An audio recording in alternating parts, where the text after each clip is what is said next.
Good to see you, too. man. You Yeah, too. right. It's been a while.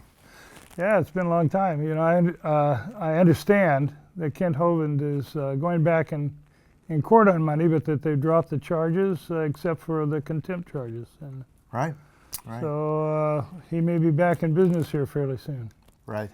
I was reflecting back on the time that we did the debate together, and was wondering how you're feeling about it now after all these years.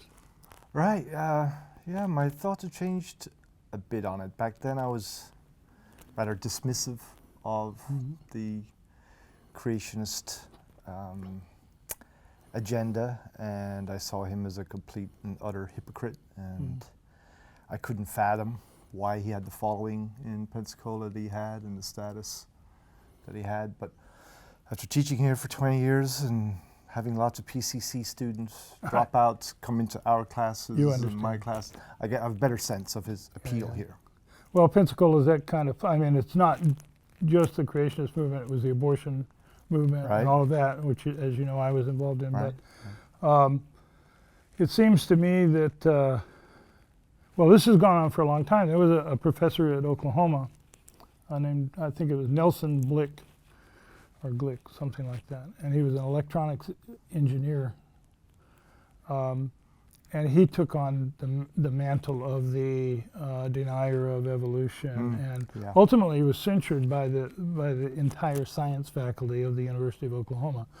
But he presented himself as a scientist who knew better, and that's sort of where Kent has come from. You know, he is a science teacher, and within that community, having that label and that education is very important, and people will respect what he says. Right.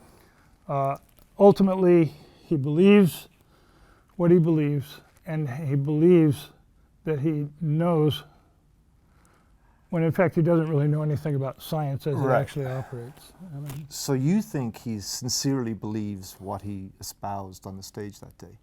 Because I'm not convinced that, that he wasn't just cajoling and either he seriously believes it, he seriously believes it, or he is the biggest liar in the world.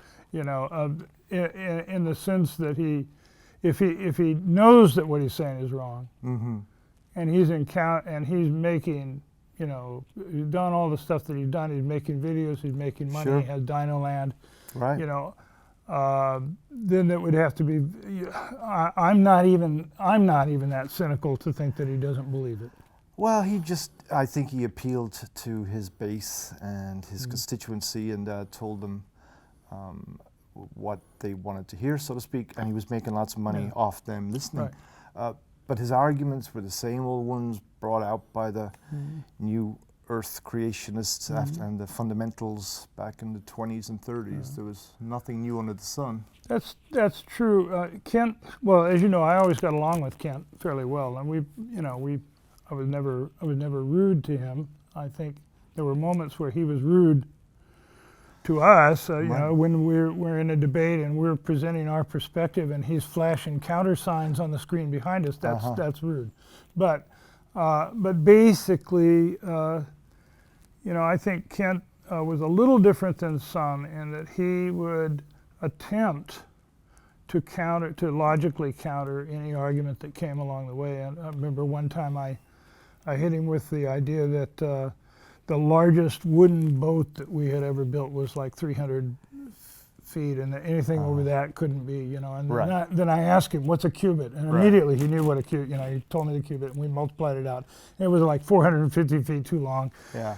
And he didn't have an answer for that. But the next time we debated, he had an answer. How many times did you debate him? You brought me in for the last time, but you had already... well, actually, I did one more beyond that. We did one, at the one that we were at, one of the fundamentalist ministers in town came up to me afterward. He said, you know, that was really good, but I'd really like to see you and Hovind go head-to-head, where we ask a question and let you just discuss it as long as you want. And he had a great influence because, in fact, Kent's son set up exactly that debate. Right. Had about 450 people there. At the end of the night, people came to me and they said, you know, we still agree with him, but we liked you a lot better. Uh-huh. And I thought, well, that's a small win. You know? Uh-huh. That's uh-huh. a small Yeah, win. right. So, I just but remember- I did a lot of times. Yeah. Right, true. And you brought me on board because I was hard to teach philosophy of science, I guess. Right. And I just remember his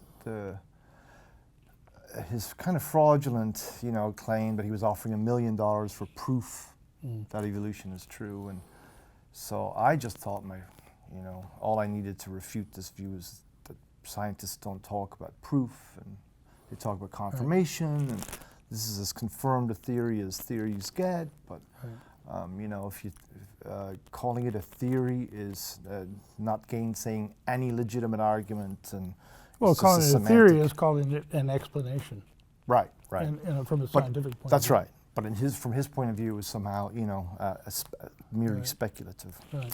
So I thought I could just clear up that much. But when I saw the audience and the hatred, I'd never felt so. I was new to town, new to the South, new to Pensacola, a Yankee, and I just could not believe that these sincere, earnest kids who were sending daggers my way throughout the whole debate. Do you remember the girl got up and cried at the mic? Yeah, that's part of what the setup is. I felt so bad. This very sincere and young college-age girl said, like my own student said, "Don't you know you're going to hell, and you're dragging all your students up here at UWF to hell?" And what do you say? She was completely and utterly sincere. Yeah. Shocking. Well, I started doing this way back with another guy who also was a community figure, and he didn't have any credentials, but he was always going on, and we debated a couple of times. But I felt it was necessary because what had happened in the scientific community was the scientific community said, "Oh, we won't talk with these guys. We're not going to deal with these guys. They're irrelevant." Right. As a consequence of which, Louisiana passed a law requiring the teaching of creation in the public schools, because they weren't countering any of the arguments, and they took an attitude, which really is not a good thing to do in a state like Louisiana or Florida or Alabama or Mississippi or even Pennsylvania or New York. Right. My colleagues all told me to steer clear because it would be. It wouldn't be a debate. You were being set up. They probably thought you should steer clear of me, not of Kent. But that's all right. Right. But I walked in with my eyes wide closed and had no idea of who he was or what PCC represented in the Pensacola Christian College represented in the community. After my first debate with Kent, he rewrote the Chick Tract on evolution. The Chick Tract. Chick Tracts are those little books that appear in places, little black and yellow comic book kind of things. Right. And he wrote the Chick Tract on the professor teaching evolution.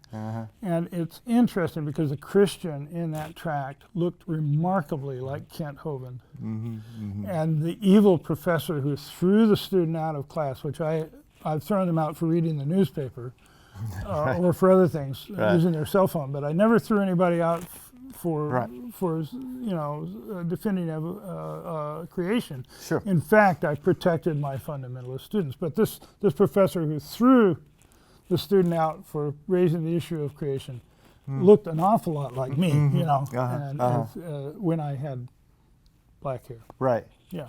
Well, I've learned. You asked me how my ideas about it has changed over the years. I've learned to defend my more evangelical and more fundamentalist Christian students too, and not in some irrational or crazy way, but I've learned to kind of talk their talk and try to engage them before I. A university needs to be a place of tolerance, not a place where no perspective can be raised. I didn't ever want my students to believe in evolution. In fact, I used to start classes that way. I'd say, "How many of you believe in evolution?" All these hands would go up. I said, "I don't want you to believe in evolution. I want you to know what the science says about evolution, and then you can make, then you'll understand, and you'll make a decision on that." Right. But science is not a belief system. Right. True that. True. And that's the difference between us and Kent. Right. Well, yeah, it's it's been all this time, and now Kent will be maybe back in business. It'll be interesting to see what he does. Right, right. And if he's changed at all. What was he like when you first met him and before the debate? He's an engaging guy who had a lot of energy, a lot of nervous energy almost, but a very, very, he's a tall, stands up very straight, very, very clean-cut looking guy, Right. And very engaging, although when you were in the debate, it was like a no-holds-barred, he would do anything for a point. And True. I learned through time how to counter that in some ways. True. One of the things that happened, we did a debate that was, I tried to focus the debate on Genesis because, as you know, I wrote on the entire book of Genesis, and he started the debate, and it all went to creation science, and I had to counter the things that he did, so my agenda got completely lost. And I had my slides and all this stuff, this literary criticism and biblical criticism and theology. It didn't happen. Right. Except in one short conversation afterwards. I had this very apologetic guy afterwards saying, "Oh my gosh, if we had only known, it would have been much more engaging to do this other thing." Right. But his post-production shenanigans really bothered me. The fact that he told us we'd get the rights to look at whatever he put together, and the next thing I saw, this kid stopped me in a local ice cream parlor, and I was there with my daughters, and he said, "I've seen you on TV," this little 10-year-old kid. And I said, "Oh, no, that was, Paul Newman kid. I hear that all the time." And he said, No, I really did." And his dad explained that his church was showing this video. And that was the first I had heard that the video they made of our debate was already in circulation, and it wasn't flattering. Well, I think the thing with those videos, and he never had us sign anything to release him taking the video or anything. But it was a public venue. Sure.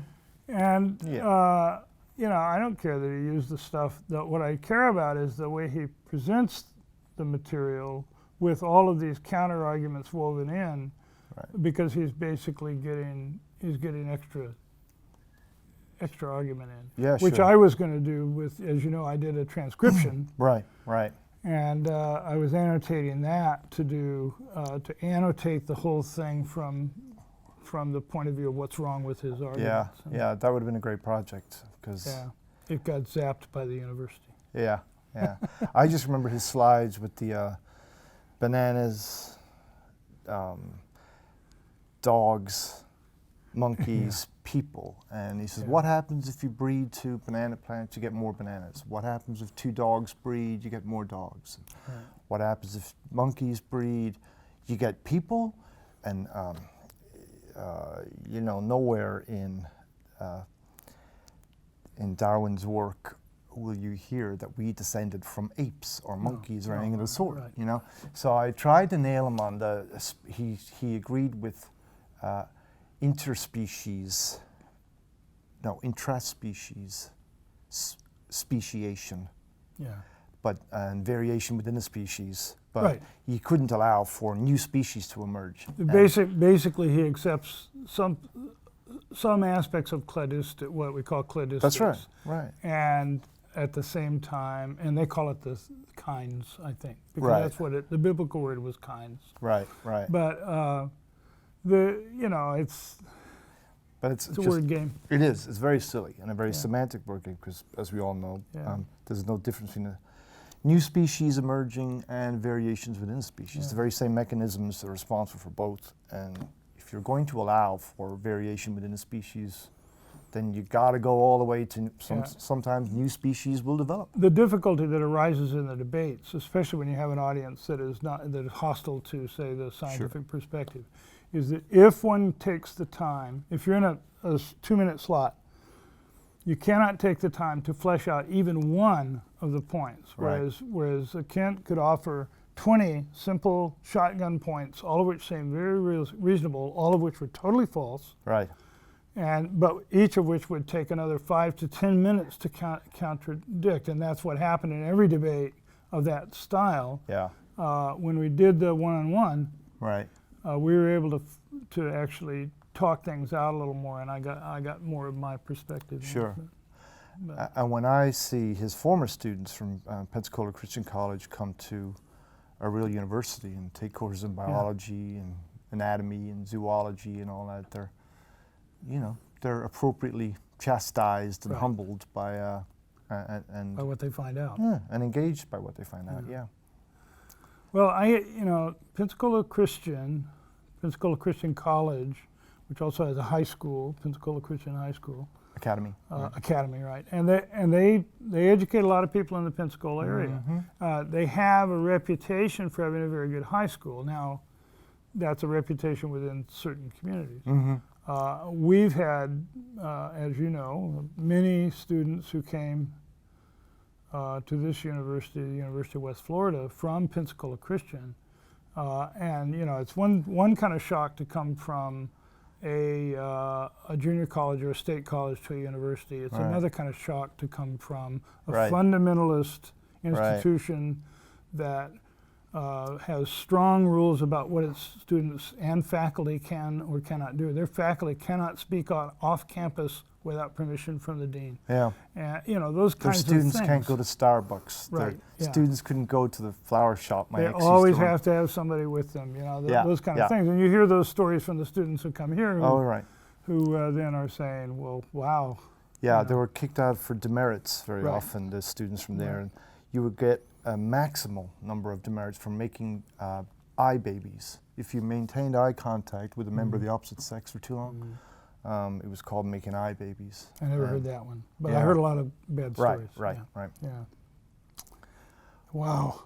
But they draw from all over the nation, and people want their sons and daughters to be educated in this strict disciplinarian kind of environment, and so they have their appeal. Right. Yeah. One of the things that Kent did that was pretty bothersome was, and I presume he would still do this, is characterize the opposition. I mean, it's an old political move. Sure. But in a context where people really have strong emotions and beliefs about biblical teaching, to characterize your opponent as an atheist or a Nazi or somebody who's supporting eugenics or something like that. That's a pretty powerful kind of thing, and it even works on people that are sort of neutral on the issue as they come in. That's right.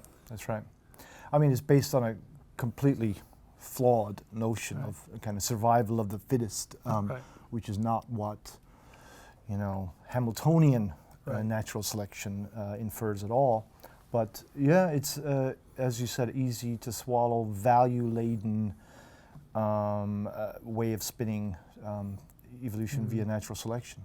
Yeah, I remember Kent almost started every debate in the same way. It was all, well, you got to think about this. Either you believe in God or you don't. And if you believe in God, then you believe in the Bible. And if you don't believe in God, he said we're just an aimless rock going through the void, and all is chance, and nothing means anything. Your life is meaningless. And I remember saying in the question and answer period, like, what gives us this feeling of entitlement that our lives are given a meaning? You have to make meaning and give your life meaning. It doesn't just come for free. There's a cost to be paid for having a meaningful life or a purpose-driven life, whatever you call it. It's funny because when we were in the debate together, I remember actually thinking, man, I've been sucking into this guy's arguments for years, and here is Nick making all these brilliant arguments, and it was really quite brilliant. It didn't work, but it was brilliant. But and even my students came up to me afterwards and said, "You guys lost that debate. You guys, you guys were terrible. Why didn't you, But in fact, there was no way to. Right, and we scored some points. We made some headway. Your qubit point was a good one. Yeah, and your just recommendation to begin to the audience. I remember your opening remarks were just You know, the Pope agrees with a kind of theistic evolution, and Aquinas said as much. And you know, why, if you're a Christian, can you not adopt this more Catholic approach? But they weren't buying. A more Catholic approach in this part of the country does not work all that well. But in fact, the probably 90% of the organizations that are major religions in Western Christianity accept evolution. That's right. And you know, it's the small fundamentalist groups. Yeah. There are other major religions that do not accept evolution. But you know, we live in a society which is based upon not only the free exchange of ideas, but is also grounded in a lot of the advantages that are created by science. And one of the techniques that I used to use was to say, well, if you don't believe in evolution, then you must not believe in inoculations, and you must not believe in hospitals, and you must not believe in, you know, all of these things. But that argument did not all work very well either. Well, they got a lot of their fuel from, you know, their having lost other arguments, such as the abortion, and all the way back to the banning of alcohol and women's rights. And so this is just the latest episode in a long struggle in American history for, you know, minority rights and freedom of speech. Fought out right now in the gay marriage issue. Right. But the abortion issue, that one really got violent, and it got violent here, as you know. Yeah. And the sad thing was that after some of Dallas Blanchard and I started writing our book on abortion activism after the bombings here in Pensacola. Right.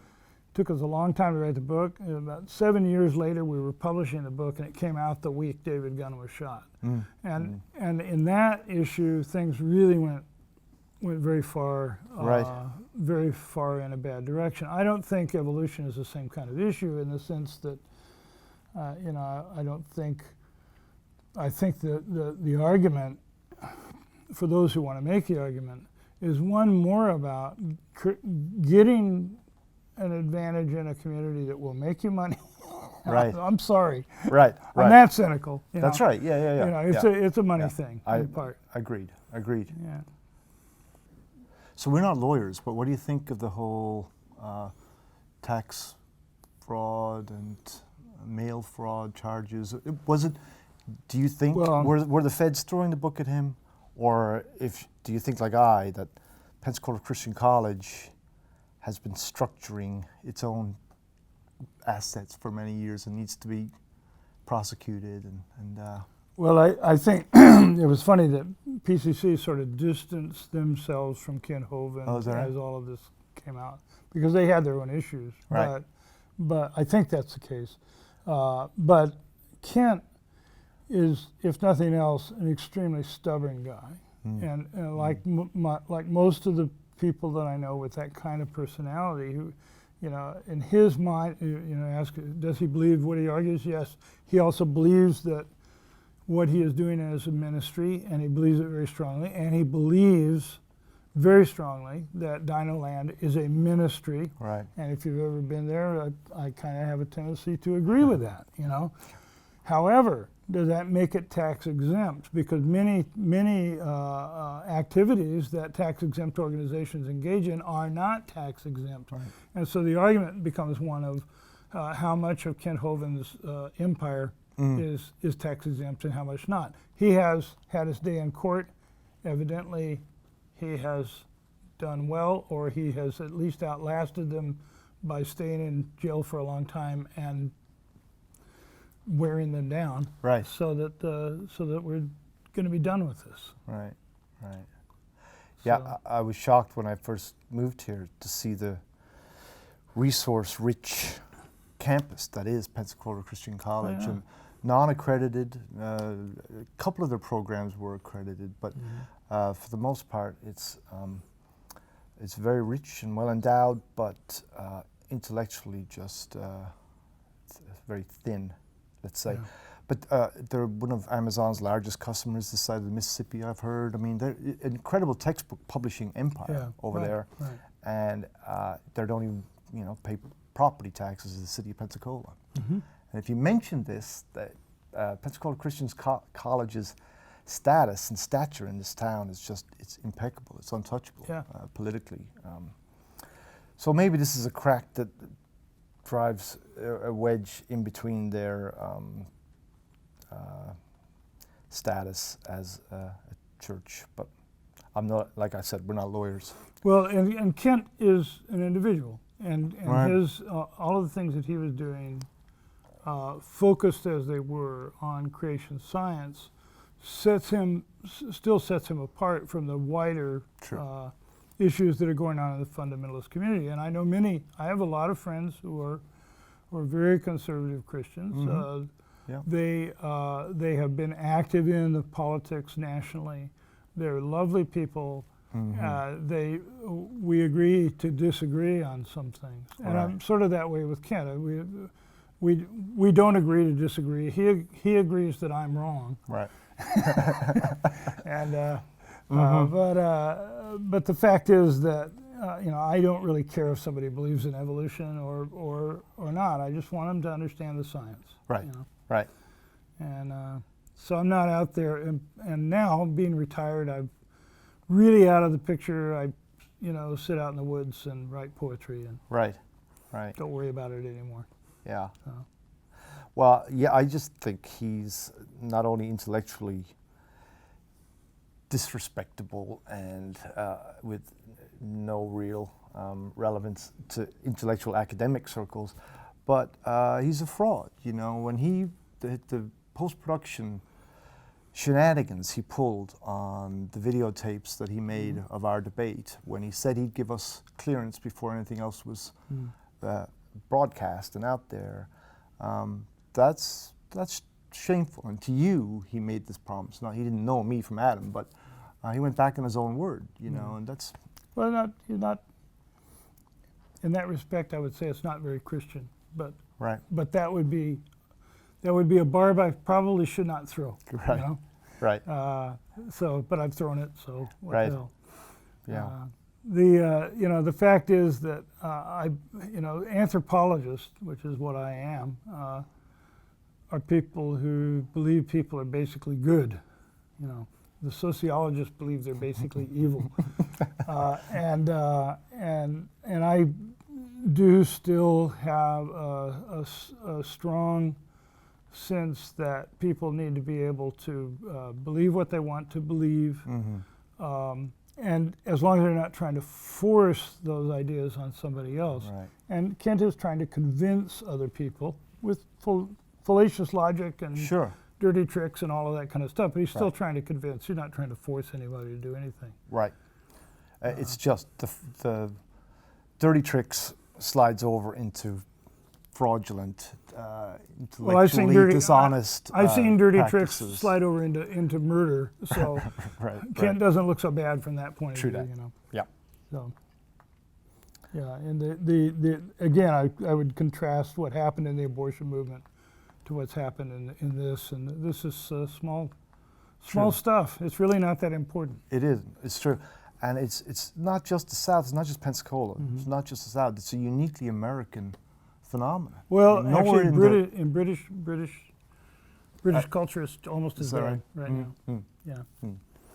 But you go on the continent, it's a very different thing. But, the problem is that there are people in this community, in that community, I should say, who want to go to the state legislature and they get a sympathetic ear to force the equal teaching of creation alongside of evolution in not only the public schools, but even at the university level. There are people that would like to control us. And universities being what they are, they've moved very much in the direction of trying to focus what the faculty are teaching or focus the ways in which they're teaching it. So I don't think it's that unlikely that in the future creationism will be given even more of a place than it is. Now, I always talked about it in my classes, but I talked about it in cultural anthropology classes where Right. it was appropriate. Right. I never talked about it in a physical anthro class. Sure. Sure. It's Because irrelevant there. it was irrelevant. But you see, the way you anthropologists frame this issue, I'm sure your students come away with this cultural relativism that says, well, for their community it works for them and it's appropriate and all that. And the thing is, when they come over into our public square and our public schools and try to universities, force us, yeah. No, I never tried to sell it as something that I thought was, well, I'm not even sure I completely believe in cultural relativism as a, you know, that's something anthropologists pushed for a long time. Right. But there are clearly some ethical situations That's right. that cut across all cultures that That's need to be addressed, and that may not be the perspective of all of the anthropologists, but Right. Tolerance has to have its limits, and you know, some communities are broader and deeper and more better established in reality than others. You know, this is an anecdote that really comes from the abortion debate. But I was once talking to a little lady who was, you know, a little white-haired lady in her 70s or 80s. She was talking about abortion, and she said, well, you know, whereas if it was for me, I would never do such a thing. But when I think about my granddaughters, I would like for it to be available if it were needed. You know, and I was thinking, man, and she wouldn't have said this to most of her friends, you know, when she said it to me. Right. And that, you know, what you have to understand, I think, is that deep in the community there are lots of things that run counter to the public face. That's true of Southern culture in general. There's the public face, and then there's what you really think. And Southerners kind of keep their cards close to the chest, and you know, many people do believe these things very strongly, but a lot of them are pretty realistic as well. Right. You know. Yeah. Gotta love people. Well, so what do you think? What if you get approached to do another debate? Because I sure am not going back in. I'm not going back in the ring. I'll tell you. Right. So would you do it again? No, not with Kent Hovind and his minions. No, but it is still a current issue here in the South, and as a academic, as a public intellectual, as a philosopher of science, it is part of my. So you would go as an academic to Tallahassee if there were a bill before to discuss the issue with people. Yeah, and which is appropriate. In the correct kind of forum and properly organized debate, maybe, but not with Kent Hovind and his crew. Well, you know, Kent, I met his son too, who actually set up the last debate, and he's a sweet kid. Well, he's not a kid anymore, probably. Been a few years, but a very nice young man. Right. And I have faith that in time all will be revealed. Right. And all that's necessary for the scientist is to be, because that is an issue that comes up. If you counter in scientific arguments, often then you're accused of assuming that the audience is too dumb to understand or trying to snow them or whatever. All right. What it is important is that scientists express what they know in terms that are less esoteric than they are expressed today. That's hard to do, and there are a few people that can do it, and that's what we need to encourage. True. Yeah, true. So you're still in the trenches in the university. You need to encourage that in your philosophy of science class. Yeah, right. No, it's true. It's true. I was trying to think of the part of the debate where he said, you intellectuals in the university, remember? He was like, he talked down to us in the crowd, and because they think you're too stupid to we're understand. Elitist, and it was so galling. I was so pissed off that he, you know, it made it look like I was insulting the intelligence of his. And never audience. once did we say, you know, this guy is a bozo who does not know what he's talking about. No. You know? But we just said it. So. Right. Right.